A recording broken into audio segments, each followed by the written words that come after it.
Hey everyone, welcome back to the Devlog.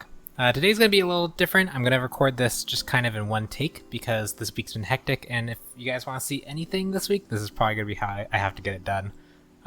Just an extra crazy week than normal, but I did get a lot done. I wanted to share what I got done, so I think we'll just hop right into it. I think the biggest first difference that you'll see is that the map looks a lot different. We got water, we got grass, we have a little bit of texturing for the kind of shoreline, the grass waves.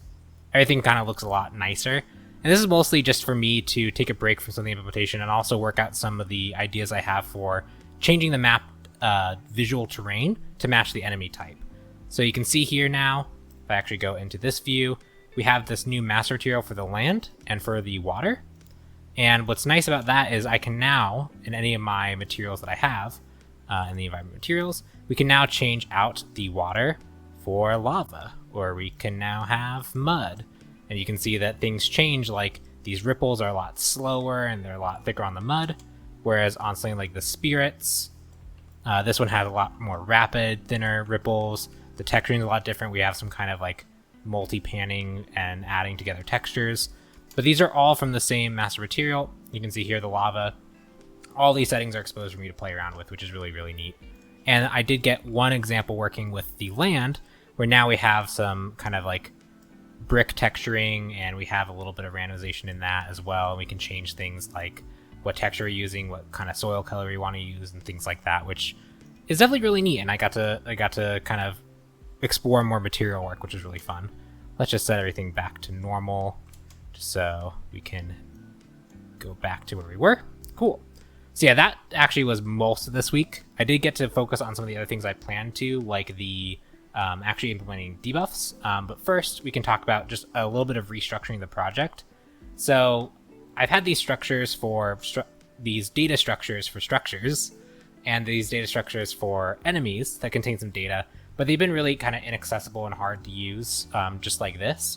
And the reason why is you're kind of supposed to put these in these data tables where you actually have them in a row like this where you can put data in and organize it this way, which is a lot more useful. You can see a lot more easily how things compare to each other. You can make a lot of balance changes a lot more quickly, but did require me to actually go back and implement that, how I got the data to build a tower. So for example, here you can see that when I actually construct the tower, we get the row name of the table that's in, and then we get the data from it rather than what I was doing previously, which I just kind of had a structure as a variable inside of this thing, which just makes managing things a lot more easy. And I now have a consistent way in every single blueprint on how to get the data that I need, which is just a nice restructuring of things.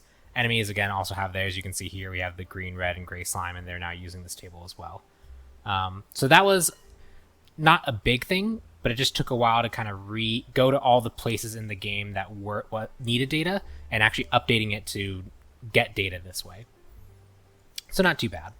The next thing that was the big thing I want to try and get done was actually adding the debuffs and buffs.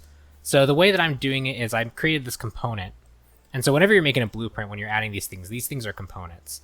And the idea here is that when we hit you with this, when we hit you with the buff or debuff, we'll just add a component to you, and that component's now responsible for managing whatever it needs to.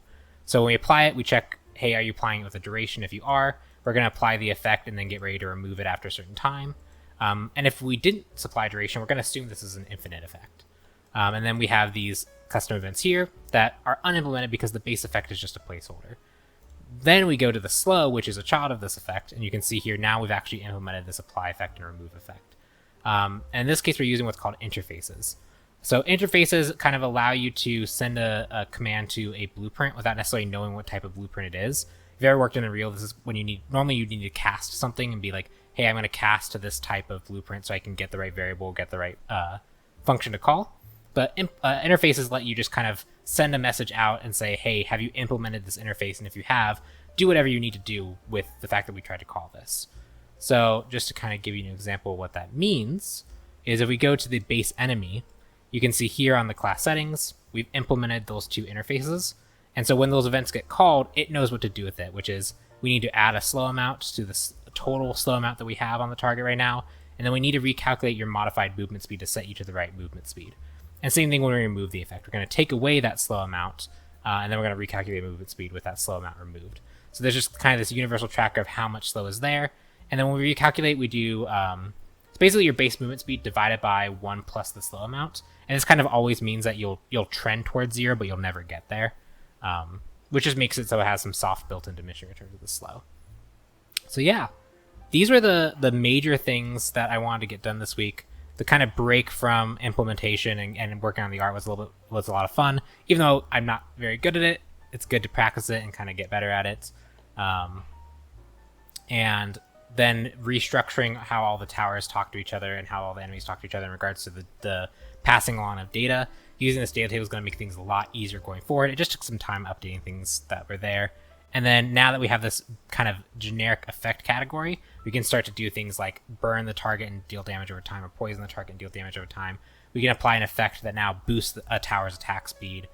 We can do a lot of things with this now. It's just really, all we have to do is really go, okay, what are we applying this to? We create a new interface, and we have that whatever needs to care about being stunned potentially. Enemies really only need to care about being stunned. They can implement the logic for handling that. And so things are coming together. A lot of the groundwork has been laid out. We can continue to kind of expand the game going forward. And I think this week, if I were to kind of pick something that I want to focus on preemptively, I think the biggest thing I want to do is get to a point where the pirates towers are done, and I've actually built out the enemies so that they're done. So I can start to kind of actually make like a kind of a vertical slice of, here's a full however many rounds we want. Here's a full build session. Here's a full enemy wave structure. Here's how I expect to have the enemies go out, and be able to kind of play that from start to finish, just to really get a good idea of where I want to go in the future with this project, if I want to keep expanding out into different types, or if I want to maybe flesh out the gameplay a bit more with different map types. But I think next week would be a good goal to kind of have that mini vertical slice done. But yeah, again, sorry for the impromptu recording session. Again, this week's been a bit crazy. It was me and my wife's anniversary. Also just some work stuff, making sure that I keep all the work stuff primary in my focus.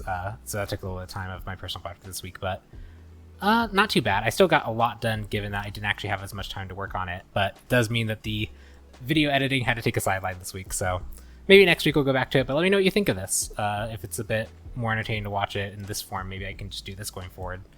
But yeah, I'll be checking in next week on the progress I make, and I'll talk to you guys later.